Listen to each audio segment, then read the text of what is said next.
Testing. New year, new mic. Are you guys tired of that saying, like I am, new year, new blank? Like, I saw a billboard the other day driving down the highway. It said, new year, new RV. Like, fuck, I don't even have an old RV. And now I gotta get a new one, all because it's a new year? Like, goddamn. Anyways, new setup here. I got a nice mic. Today, I'm going to be talking about all the movies I saw from 2024. I didn't see anywhere near as many movies as I wanted to see this year, but I'm an adult. I have responsibilities and bills to pay, and I don't have the time like I did when I was in high school, man. I saw like at least like a movie a day, or, you know, average like 7 movies a week. And a lot of the times I'd watch 2 movies a day. Like sometimes I'd just watch like 10 movies a week, and I'd just do that throughout like all of high school. I kind of miss those times. They're simpler, and I watched a lot more movies. I love movies. It's my favorite art form in the world. It's just my favorite thing ever. If you want to check out my Letterboxd, which like I don't know why, but if you do, I'll put it down in the description. So I'm going to go in chronological order of when I saw these movies. Also, spoilers for all these movies. There are timestamps in the description if you'd like to skip movies or skip to movies that you care about. Starting with Dune Part 2. This movie is everything I wanted Dune Part 1 to be. So I guess I'll start with Dune Part 1, which, you know, Denis Villeneuve, he was fresh off of Blade Runner, and before that, it was Arrival. Arrival was the movie, so Arrival. He released like one movie every year from like 2012 or 2013 to 2017, and like all of them were great, which is crazy. But yeah, he was fresh off of Blade Runner. I love Blade Runner 2049. And, you know, this movie has, Roger Deakins cinematography. So I'm like, okay, it's locked in. It's going to be a classic. But I didn't love it. The structure of the movie is just inherently kind of unsatisfying because it ends basically at the midpoint of the original Frank Herbert novel, which I have been reading actually recently because Dune Part 2 specifically really got me into Dune. But I just thought everything about it, the first Dune part, was a step down from Blade Runner 2049. Even cinematography I didn't think was as impressive and creative. I just wish the world of Dune, Arrakis, the sand planet, was more interesting, and the lighting was more interesting, and like the color, the movie's very grayish brown. And what I love about Dune Part 2 is that straight out the opening scene, it's either sunset or sunrise. I think it's sunrise. You get like a golden hour effect of the sun low, and all the sand is orange, and there's just way more contrast in the image, and it just looked beautiful. And the opening shot was like a minute or 2 minute long shot, and you just go through all these characters, and it was just like paced really well.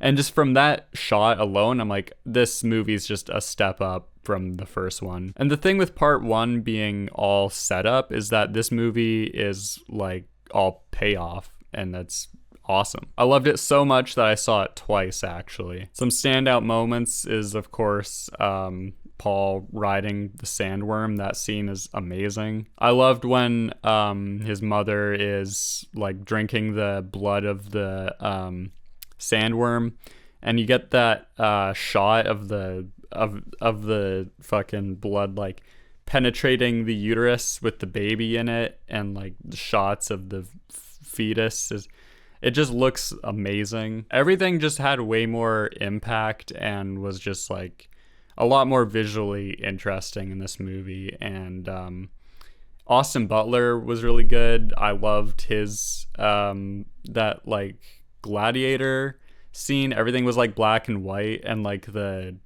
fireworks, it was like ink fireworks, or it was like taking light away. It looked amazing. And those weird ass fucking guys with the like pickaxes. Like, I just thinking about it, I'm just getting like goosebumps. And the end fight between Paul and Austin Butler is great. Would highly recommend, but everyone who would like this movie, I feel like, has seen it anyways. So, you know, what is that? What am I gonna persuade people? That didn't make any sense.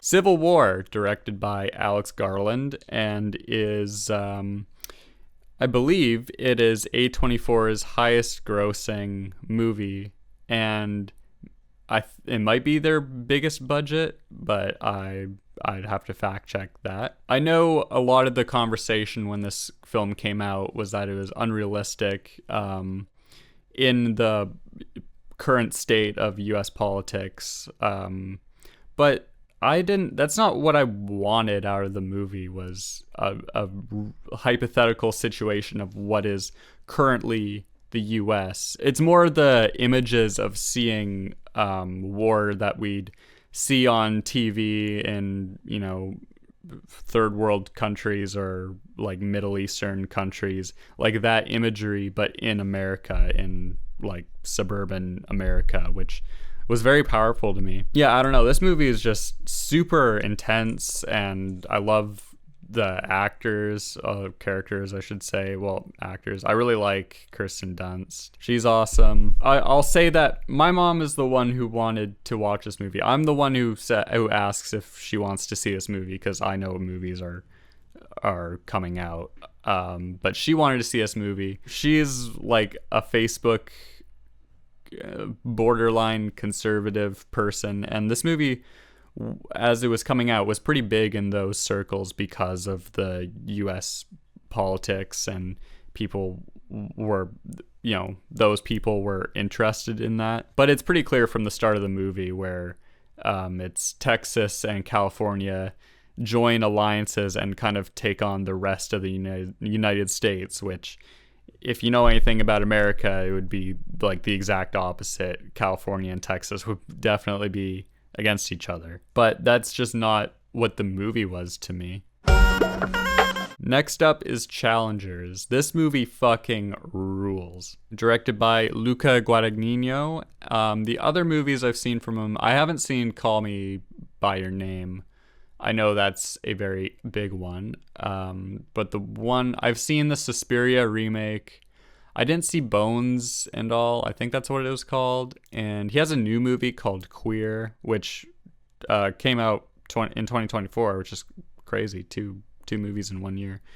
But I believe the only other one I saw was Suspiria, the 2018 remake of Dario Argento classic, which I've seen both. Have I? I think I've seen the older Suspiria as well. I don't. I'll just put some text on screen right now if I did.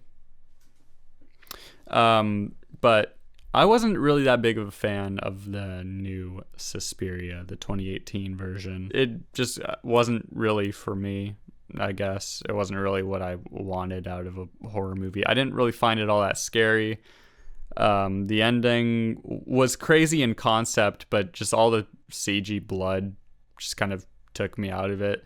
There's a movie on this list where there is not CGI blood, and it's insane at the end. And if you've seen the movie, you almost definitely know what it is. And that movie I love a lot more. So anyways, you know, I wasn't big on... I didn't know I'd be a fan of a Luca Guadagnino film until this one. And this one fucking rules. It's just pure cinema. Like, I'm saying that like unironically. Like, it just uses every cinematic technique that it needs to tell this story in an insane way. It's almost like a live action anime in the tennis scenes, not quite in the not tennis scenes. There's crazy music from Trent Reznor and Atticus Ross. I love Brutalizer. I love the scene where Zendaya is arguing with the one of the two guys, and the music is just so loud, And I didn't catch any of the dialogue in that scene, admittedly, but the music was awesome and intense. Love triangles aren't my favorite literary device. They can often be groan worthy, but this movie just uses it to deliver just such intensity and like raw emotion, and really gets characters to act, and just the characters are so fucking great. The two guys are great. Zendaya is a really interesting character. Her just kind of being a manipulator in this crazy relationship threesome triangle going on. Just like so much creativity with the cinematography. I love the shot of it. It's like the camera's like looking up at them, but it's like below where the court would be. Like it's almost like the court is glass. It's like those shots. It's I don't really remember the term, but it's impossible for the camera to be there, but it is there, and it just looks like amazing and doesn't take you out of the movie. I love the ending, and I won't spoil it. Yeah. This movie fucking sucks, and I watched this around when it came out, so forgive me if I don't remember too much. I hate this movie. It's so boringly shot. Lighting is so flat. Jerry Seinfeld isn't funny. None of the jokes were fucking funny.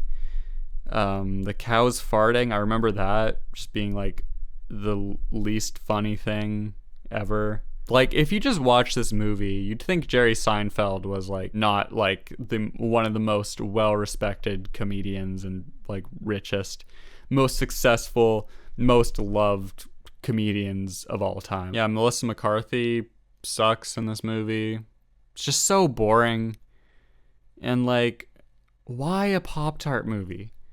Like, I get, like, is it supposed to be funny because it's so specific and like seemingly random? It's not. It's an ad movie. This sucks cock and balls. Anyways, let's move on to a better movie with Madam Web. It's an ace in that it's an F tier and an S tier. I watched this movie. I didn't see it in theaters. I saw it on Netflix, but I saw this on my birthday, and it was fantastic. I've never seen so much wrong with a Hollywood movie in my life. Okay, like the writing sucks, the acting by everyone sucks.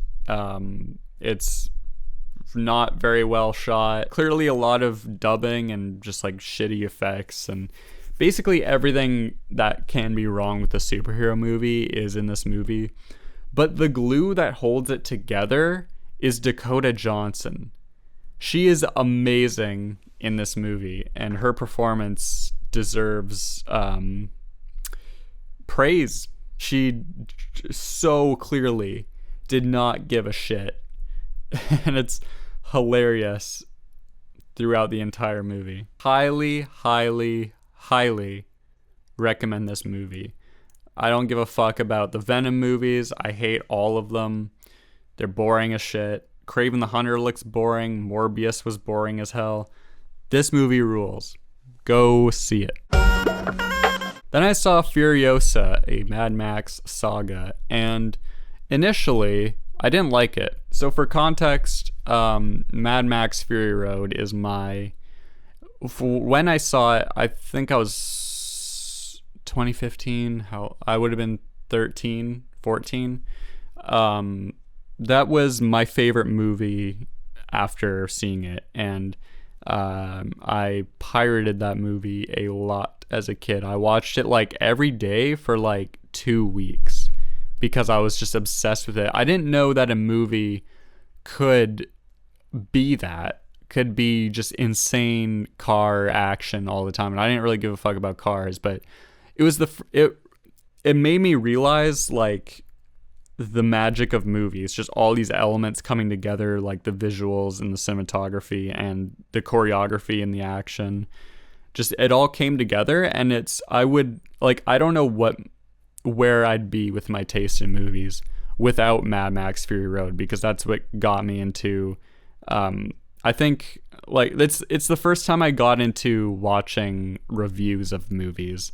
I started watching Jeremy Jahns through him, who I do not watch anymore, but he was the gateway into like Chris Stuckman, and then from Chris Stuckman I got into like YMS, who Your Movie Sucks, who is like probably my favorite YouTuber ever. Anyways, I love that movie. I know like every line of dialogue. Essentially, I know every beat. I recognize every shot. I know that movie like inside and out. And what I didn't like about this movie was that how I viewed it at first was that it felt like it was taking the same assets from Mad Max Fury Road and just doing a movie with those assets, which felt cheap. It felt not new, and I wanted something newer and I guess more structurally similar to that original Mad Max Fury Road, or or if it's going to do something different like this movie did, then don't be set in the same place that Mad Max Fury Road was set. And admittedly, I feel like I wasn't able to keep up with the movie on first watch, but that changed on a second watch. I enjoyed it a lot more on second watch. It genuinely raised from like a 5 or a 6 out of 10 to an 8. Just knowing what the movie was and what it was going for. And, I think a big problem I had on the first watch was the ending. It felt so abrupt. It felt like the third act hadn't started yet, but on second watch, knowing that that's what the ending was, I just understood the structure a lot better. Yeah, the movie's pretty great, and I hope George Miller makes Mad Max movies forever, because they're fun and they're all different and not corporate. They're blockbusters that feel very him. Next up is everyone's favorite. I don't feel like I need to say much about this movie. Like, Star Wars has and will always divide people on the quality of the films. Last Jedi is very controversial. You got Marvel movies, which I don't like, but a lot of people love, and people argue about. People will debate the quality of these films forever. But it's kind of nice and interesting to see that everyone can come together to collectively hate on one filmmaker's vision, and no one has defended this movie from what I've seen, and I've checked. No one likes this movie. Honestly, I don't really remember much about this movie. I don't know, I'm just gonna skip it. Next up, Inside Out 2. I wasn't expecting to see it, and I wasn't expecting to like it as much as I did. I saw it because a friend wanted to see it, and this friend doesn't live. He was visiting, and it was kind of the last few hours he was here, so he suggested we see it, so I did, and I enjoyed it a lot. I remember really liking Inside Out when I saw it when I was like 13, 14, but that might change now. But this movie, yeah, it was good. It was, standard fucking get lost, have to adventure back to get to Andy. Get to Andy. Riley's Andy. Toys are joy and the fucking emotions. And that formula can be done well, and it can be done poorly. And I recognize that a formula on itself, by itself, isn't necessarily a bad thing. And I think this movie does it well enough to justify this story. Some funny moments, a lot of heart.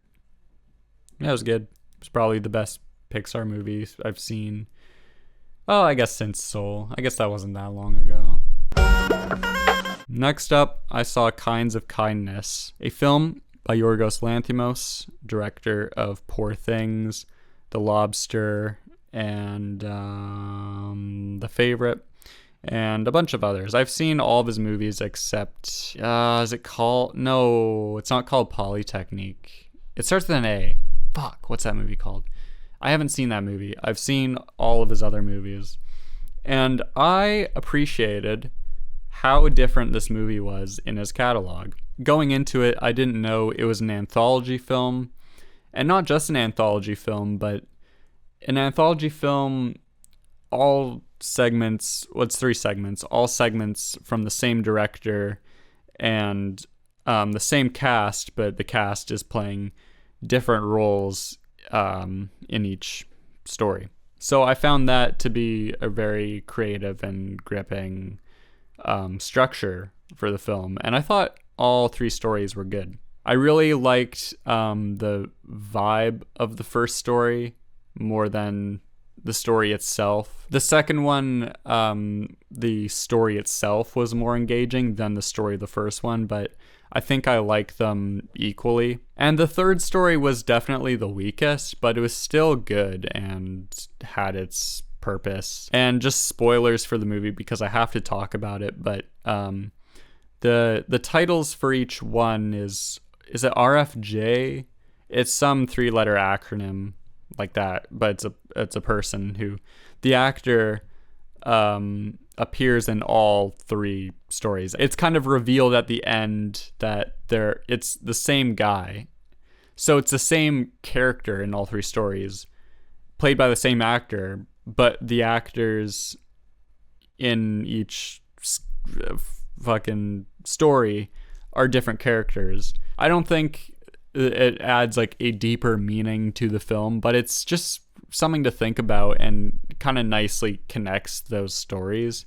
And whether you want to view it as a full narrative, these stories in like a chronology, that's kind of up to you. And I think he leaves it up to the viewer whether or not that's like important to their experience, because I enjoyed thinking about those elements, but I never came to like a grand conclusion that changed my thoughts on the film itself. Its usual Yorgos Lanthimos dark humor, interesting cinematography, definitely way toned down from Poor Things. Poor Things is like so extreme, and this is more in line with like The Lobster, more subtlety. I loved in the second story, Emma Stone it's been a bit since I've seen it, but so, my memory's not amazing, but she was talking about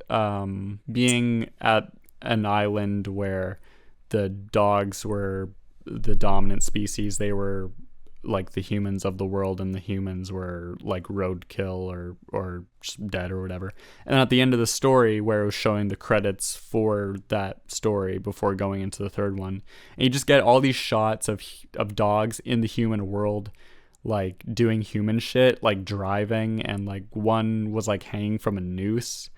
That shot was like amazing, and just human as roadkill. Like, I'm getting insane goosebumps right now just like thinking about it. I'd love to see it again. If I did see it again, like, I know it's on Disney Plus, which is hilarious of all places to be, but if I were to watch it again, I might skip the third one because it is a bit long, and the third one just isn't as interesting as the first 2. But overall, a great movie. Next up, I saw Longlegs, and this was a double feature with Twisters, which I'll talk about after. Why the fuck am I talking about it now? Longlegs is overhyped. Well, was overhyped. Had a good trailer, very good marketing, and the film, it was just not for me, man. I don't like this director, Osgood Perkins. From what I've seen Hansel and Gretel. I can recognize that the cinematography is well done, but it doesn't do anything for me. Story was okay. The main actress, I know it's revealed that she has trauma, and that's why she acts like kind of, it was very cold and like kind of aloof. She kind of just seems like dumb, from what I remember. And I understand that it's like a character, it's a very intentional thing with her character, but also it just made her not likable at all for the majority of the film. And I think it would have been better if the she was written a bit different and acted a little differently. I just don't really have much to say about this film. One, because I don't really remember that much of it, and two, it's just kind of a generic horror thriller mystery thing that was way overhyped. And I saw Twisters. It's a pretty standard blockbuster, and I didn't get much out of it. I saw it opening night for no reason. I wasn't like excited for this movie, but I was already there for Longlegs, so I figured why not. And fucking smelly people beside me. Oh my god. Well, like on either side of me, and they were smelly in other way, in two separate ways. One smelled like piss, and one smelled like sweat, and that might have impacted my experience with the film, but I don't think it impacted it that much. Glenn Powell, I like Glenn Powell. He's good. I enjoyed his character in this movie. He was essentially fucking Hangman from Top Gun Maverick, and this is directed by the same director of Top Gun Maverick. But it's revealed that he's a very different person than that character. And also, I haven't seen the original Twisters, so like I don't know what a Twisters movie is supposed to fucking be, but this was, if you want to compare it to Top Gun Maverick, it's a huge step down in being a blockbuster, I suppose, in wanting to see it again. I've seen Top Gun Maverick 4 times, but not really by choice, because the first time I saw it with my mom, then she wanted to see it again, so we saw it again, and I did want to see it again. Then she showed my brother, and I was there for that, and then she showed my grandparents, so her parents, over Christmas actually, so I watched it then. So that's 4 times, and I enjoyed it every single time. This movie is not Top Gun Maverick, it is Twisters, and it was pretty good, but nothing to write home about. Next, I saw Trap, which I was enjoying the hell out of this movie until like the third act, where it just kept going forever and he just kept escaping. This movie's very fun for the first 2 acts. And I know a lot of it doesn't make sense. I know fucking M. Night Shyamalan's daughter's in it and plays a major role, and she's not good. And M. Night Shyamalan's in it like all of his other movies, and the dialogue is weird, and they say crispy. And I guess what I'm trying to say is the thriller action tone, and the dad just being like a fucking goof. He's such a goofy guy.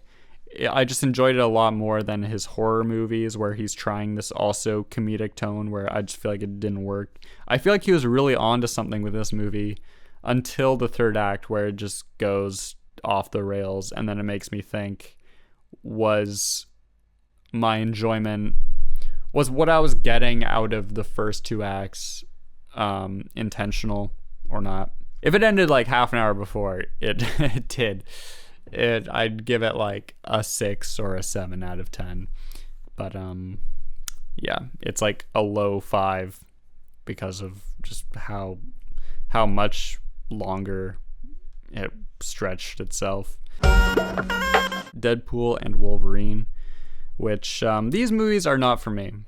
I don't find Deadpool funny. I find him at most chuckle worthy, but there's only so many times I can hear him say like my suit is soaking wet right now when he kills someone.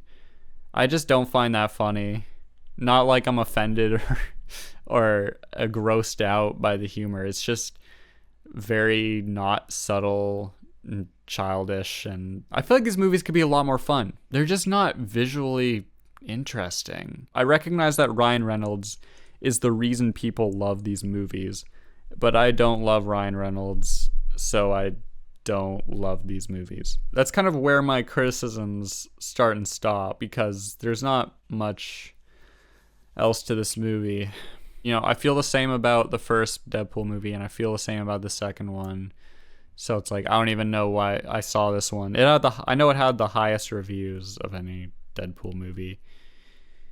It's the same as the others. Like, I don't know. Y'all can hate me for that one. This movie was pretty forgettable. This kind of struck me as like a grandma could watch this movie and think it's like innovative, exciting, very unique with the stunt doubles thing.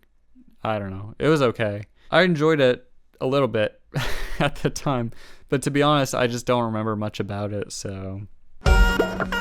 Next, we got The Substance. Oh boy, The Substance. This movie fucking rules, and people don't seem to love it as much as I do. I know it's kind of, a lot of people love this movie, but a lot of people say it's good and leave it at that. It's the best horror comedy maybe ever.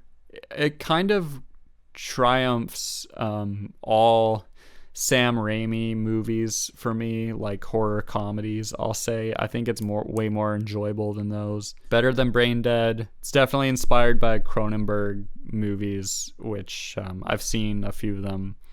And this movie is just wildly entertaining and just uses just really commits to the comedic tone, and really it's just so unique.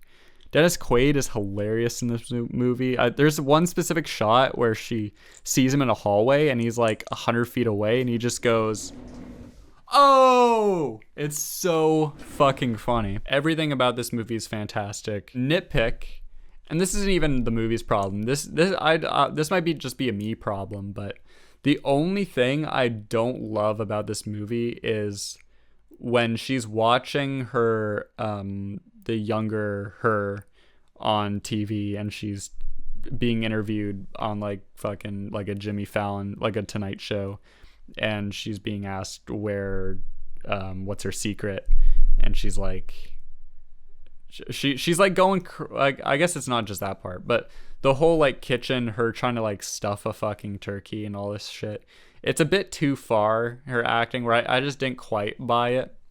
But other than that, like, everything about this movie is fantastic, and it never goes too far after that. It goes far, but it's awesome because it goes so far. Highly, highly, highly recommend. I don't know why I haven't given this movie a 10. I guess there's some things like that could have been better, but not really.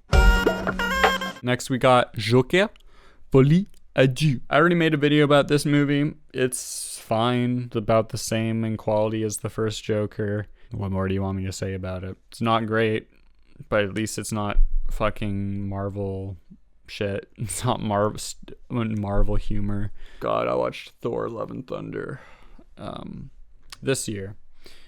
And when I was sick, I was so sick, I had a fever. I couldn't really pay attention to any other movies, so I just put on dumb fucking movies like Thor: Love and Thunder. And just, God. Ellen DeGeneres, For Your Approval. I watched this, and is it a movie? I don't know, but it's showing up on my Letterboxd. I logged it. I didn't give it a rating because I don't really give ratings to stand-up specials, but this was bad. This was really bad. As someone who didn't keep up with the Ellen thing, I know like when someone gets canceled, I only really look into it if I care about that person or have any sort of attachment to their work or whatever. I don't give a fuck about Ellen. Never gave a fuck about Ellen. So I didn't care. And a lot of people get canceled today for good reasons, but some get canceled for bad reasons. So, you know, someone being canceled doesn't make me think they're a bad person inherently.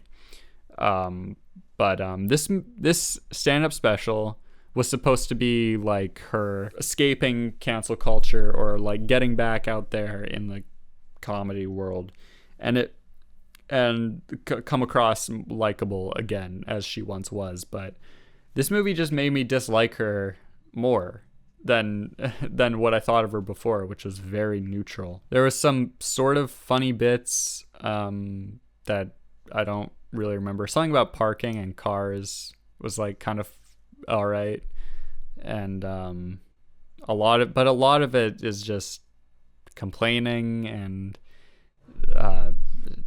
not funny, and just the crowd just going crazy over every fucking little thing she says because she's Ellen, I guess. I don't know. This sucked. I saw Anora and I really enjoyed it. And I really, really, really, really, really want to see this again. Not because I enjoyed it so much, but now that I know what it is and how it's structured, I want to go similarly to Furiosa. I want to go into it with that knowledge. Like the second act kind of just goes on forever to be the third act as well, where I thought there'd be a bit more development into the third act, which there is development, but not much. And knowing how long this certain segment of the movie is, I think will help with my enjoyment on my rewatch. But this movie's darkly hilarious. A lot of like not slice of life, but just characters in it that like feel very real in that they're living their life. Like they go to the beach and they're just kind of like interacting with this lady who's just like in the water, like kind of doing shit, and it's like she's not seen again. It didn't really have any purpose, but she's just there. It just felt very naturalistic in that way, and I really like that. There's a lot of screaming in this movie, a lot of yelling and arguing, and it kind of gave me a headache, but also I get what it was going for, and overall, by the end of it, I really liked it. And what really tied it together for me was the ending. Just how much of a gut punch it is really just helped tie it together and made me realize like, yeah, this is great, and almost got me to cry. Then I saw Nosferatu, and it is my most disappointing watch of 2024. I love Robert Eggers. The Witch is very good. The Lighthouse is one of my favorite movies of the 2010s. My second favorite movie of 2019, just behind Uncut Gems, and fucking The Northman, that's what it's called, is good as well. I think part of why I didn't like it, I think I just had a misconception of what Nosferatu was, because I was under the impression that he was ever scary, or that that Nosferatu was more about atmosphere than a plot of a character going to him and then him going to London or Germany, or as Germany, even though they all speak fucking with British accents, which is okay. This is a bit of a mini rant, but it's related to the movie, which is disappointing for Robert Eggers, who's known for doing all this authentic accent shit. Like, if he's gonna have the actors speaking with a British accent, then either set the movie in England, or have them speak German with German accents. I would have preferred that. It's honestly a bit disappointing to me as a big Robert Eggers fan. This just felt a lot more sanitized and studio-like, just not really him.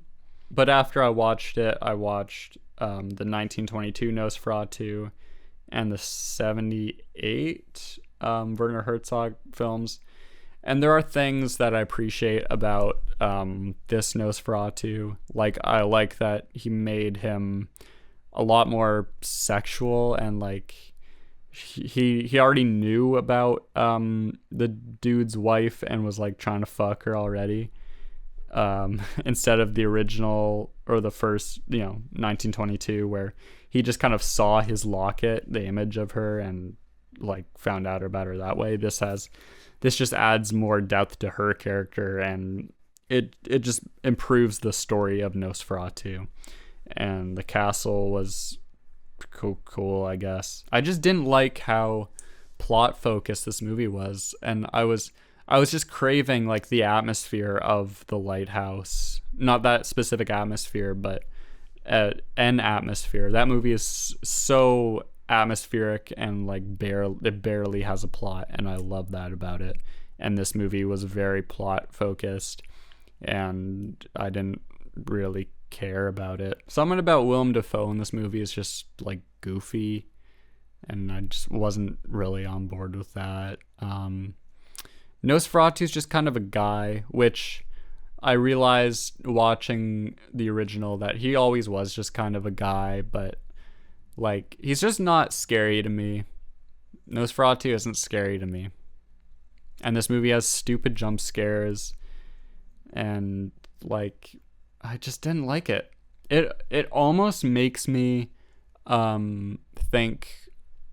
question the quality of The Lighthouse, because that movie's a horror comedy, and there are like jump scares and like loud jump music fucking tones that are meant for you to jump, but it's also comedic, which, adds a bit more to it. But it almost makes me think that I'm giving him too much credit.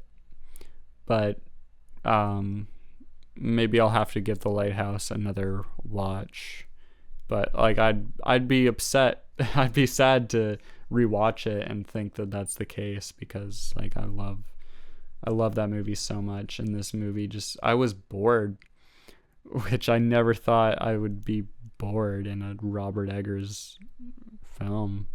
It's sad. I'm getting sad talking about it, because like I was just so, not that I had the highest hopes. I don't go into movies with highest hopes of being like, this is going to be amazing, but people were talking very highly of this, and it's like above average for a studio horror movie, but it didn't feel like any more than that.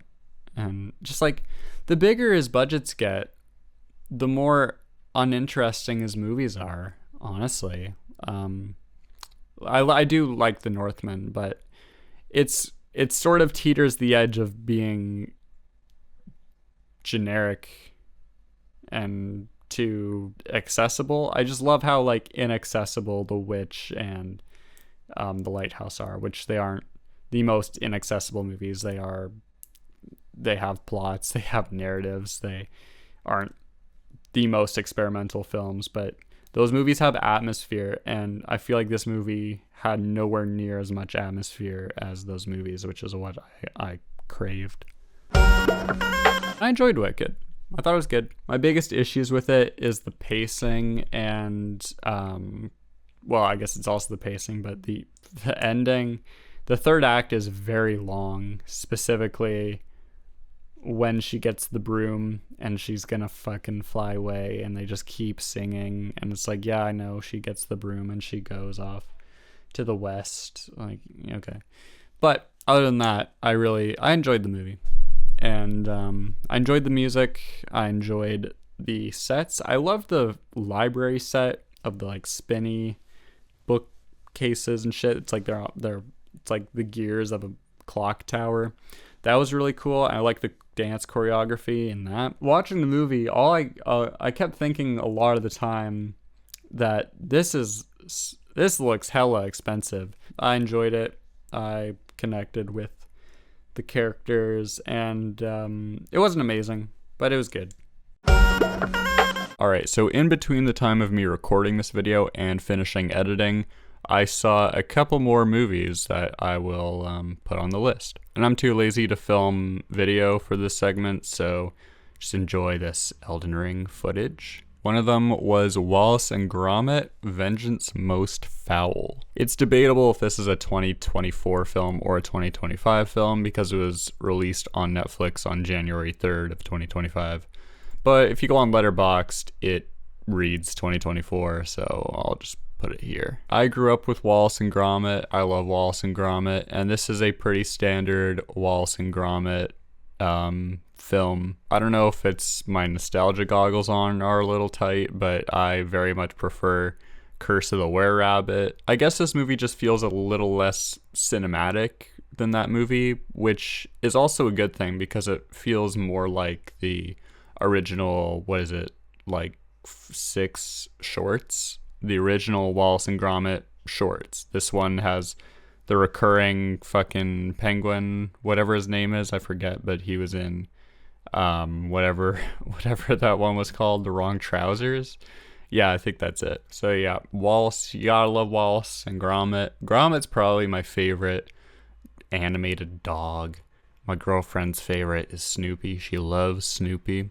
So that's a bit of a contentious topic between us. It's pretty standard Aardman animation. It looks great, obviously. It's pretty cleverly written for the most part. It's just perfect, like, kids media. But I'll admit it's a little too kiddish for my taste at this point. Like the fucking twist reveal with the turnip instead of the diamond switcheroo at the end was just like the most obvious shit in the world, and it's played off like it's a surprise. I don't know, there's just things like that where I can't really give this like a super high rating or anything, but it was an enjoyable film. Wallace and Gromit are always a treat, and this movie's no exception.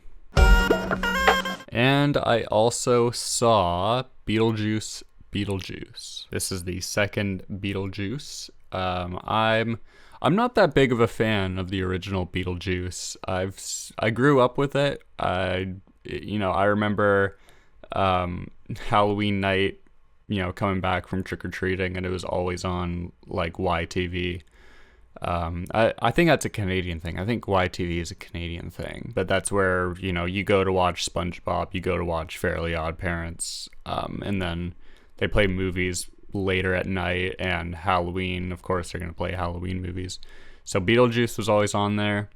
And it's definitely not like a kid's movie. Like as a kid, like a young kid, I never realized it was a comedy. I just thought, this Beetlejuice guy is kind of freaky, kind of weird. Not like I was scared of him, but it was like I just assumed he was like a horror icon and not a comedic goof. But the last time I watched Beetlejuice, it was probably like 3 or 4 years ago, and honestly, I wasn't that into it. And this movie was slightly better than I thought it would be. Not better than the original, but slightly better than I was anticipating. Like, I didn't go see this in a theater. I watched it on fucking DVD. What I remember really not connecting with in the original film were the characters and their story, their plight, which honestly I really don't remember at all. I think they just were trying to live in this new house or something. This movie has, from what I can recall from the original, a much more standard, relatable narrative. This is definitely going for like a family, all ages kind of narrative. It gets all the generations in there. Everyone can kind of connect to the storyline, whether you're connecting to Jenna Ortega's character or the mom character, fucking what's her name. I thought the reveal of the guy that Jenna Ortega was seeing being a ghost was a clever reveal, and I honestly wasn't expecting it. And as much as I felt like it was really ham-fisting this emotional narrative of her dad dying and her missing her dad, it pays off in a really good way when they all visit the afterlife and they all get to meet him and be together for just a moment before they have to leave. In the end, it was emotionally effective. Willem Dafoe's character is I actually honestly don't know what to feel about him, because it just feels like he's Willem Dafoe, which, how could you not love Willem Dafoe? But I just wish there was a bit more to him. And the woman from the original, his like ex, was she from the original? His Beetlejuice's ex is back to haunt him, and I liked the scene where she came back to life and Danny DeVito had like a part in it. That was a good scene. That was might have been my favorite scene in the movie, but she had nothing to do the rest of the movie, and it led pretty much nowhere. Michael Keaton is back as Beetlejuice, and he's great. Yeah, just a pretty solid sequel that hits the sequel beats that it needs to, and for the nostalgia, they got to go to the sandworm place. Like, that didn't really need to happen, but they did, and it was fine, I guess. There are some cool effects in this. I like the practical effects of like the lady sucking souls out, and they just become like a deflated fucking like balloon thing. And then there are some really shitty CGI effects. Not that all the CGI effects were shitty, but there are just some that looked like garbage. And I don't know if it seemed like some of it was honestly intentional to make it look a bit more like the original movie, but some of it worked a lot better than other parts. Same with a lot of this movie. A lot of it worked and a lot of it didn't for me, but overall it was a enjoyable experience.